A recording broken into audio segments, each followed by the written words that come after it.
एक है धर्म और एक है अधर्म। तो धर्म के 4 चरण कौन से हैं? सत्य, दया, तप और दान।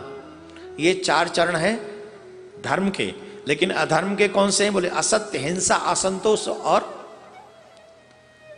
असत्य, हिंसा, असंतोष और कलह। जहां जिस घर में ज्यादा कलह रहती है, देखते होंगे आप, सुबह से शाम तक कलह ही होती रहती है उनके घर में। कभी सास बहू की लड़ाई, कभी बेटा बेटी की लड़ाई, कभी पति पत्नी की लड़ाई, कभी किसी की। तो ये क्या है? ये कलयुग की कलह है। कलह का मतलब है घर में कलयुग का वास। और कलह क्यों होती है? क्योंकि न तो माँ बाप ने धर्म को जाना, न बच्चों ने धर्म को जाना, बस पेट भरना जाना, पेट भर जाए, सो जाओ, अकाउंट में बैलेंस रहे, बस इससे अच्छा और कुछ है ही नहीं। तो जब ये स्थिति होगी तो घर में कलेश होगा। और घर में कलेश करने वाले लोग ये भूल जाते हैं कि जब आप घर में कलेश करते हैं तो कलयुग आता है, कलयुग आता है तो दुख आते हैं, विपत्तियां आती हैं, बीमारियां आती हैं, और आप दुखी रहते हो। सिर्फ पैसा ही नहीं खाओगे आप,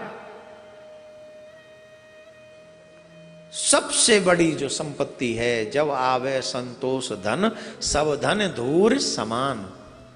जब संतोष रूपी धन आपके जीवन में आता है तो सारे धन मिट्टी के बराबर है, धूर के समान। इसलिए अधर्म का 4 चरण है असत्य, हिंसा, बार बार देखते होंगे आप, लड़ाई होती है तो एक मारपीट होती है, यही हिंसा है। असंतोष, कितना भी मिल जाए पर संतोष होगा ही नहीं, हमेशा असंतोष बना रहेगा, हमेशा, कितना भी मिल जाए। और कलह, ये 4 जो चरण हैं ये अधर्म के चरण हैं। त्रेता युग में इनके प्रभाव से धीरे धीरे धर्म के सत्य आदि चरणों का चतुर्दाश क्षीण हो जाता है। राजन, उस समय वर्णोत ब्राह्मणों की प्रधानता रहती है, लोगों में अत्यंत हिंसा और लंपटता का अभाव रहता है। सभी लोग कर्म कांड और तपस्या में निष्ठा रखते हैं।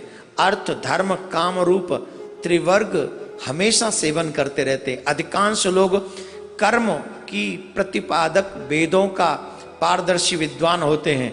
द्वापर युग में हिंसा, असंतोष, झूठ, द्वेष, अधर्म इन चरणों की वृद्धि हो जाती है एवं इनके कारण धर्म के 4 चरण तपस्या, सत्य, दया, दान आदि आदि क्षीण हो जाते हैं। उस समय के लोग बड़े यशस्वी, कर्मकांडी और वेदों के अध्ययन अध्यापन में बड़े तत्पर होते हैं। लोगों के कुटुंब बड़े बड़े होते हैं, प्राय लोग धनाढ्य एवं सुखी होते हैं। उस समय वर्णों की, क्षत्रिय इत्यादि सब लोग होते हैं। ये व्यवस्था है द्वापर युग की, कि वहां बड़े बड़े परिवार होते हैं लेकिन सभी धर्मनिष्ठ होते हैं। हालांकि कुछ कम होते हैं त्रेता युग से, द्वापर युग से, सतयुग से, पर त्रेता द्वापर के बाद भी, द्वापर में भी धर्म रहता है और वहां के लोग भी पूजा में बड़ा ध्यान रखते हैं। परंतु कलयुग तो अधर्म के 4 चरण अत्यंत बढ़ जाते हैं। जैसे ही कलयुग आता है तो अधर्म के जो 4 चरण हैं, असत्य, झूठ बोलना, हिंसा करना, हिंसा बहुत बढ़ जाती है।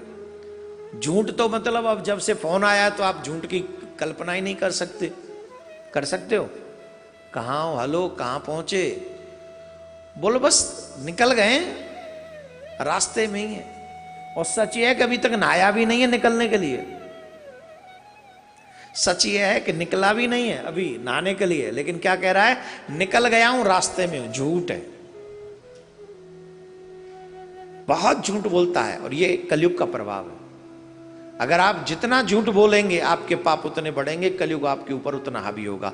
हिंसा, जितना लड़ाई लड़ते रहोगे पड़ोसियों से, घर वालों से, इनसे उनसे, उतनी हिंसा जितनी आप करोगे, जितना द्वेष रखोगे, उतना कलयुग आपके जीवन में हावी होगा। असंतोष जितना करोगे उतना कलयुग हावी होगा, कलह करोगे उतना ही हावी होगा।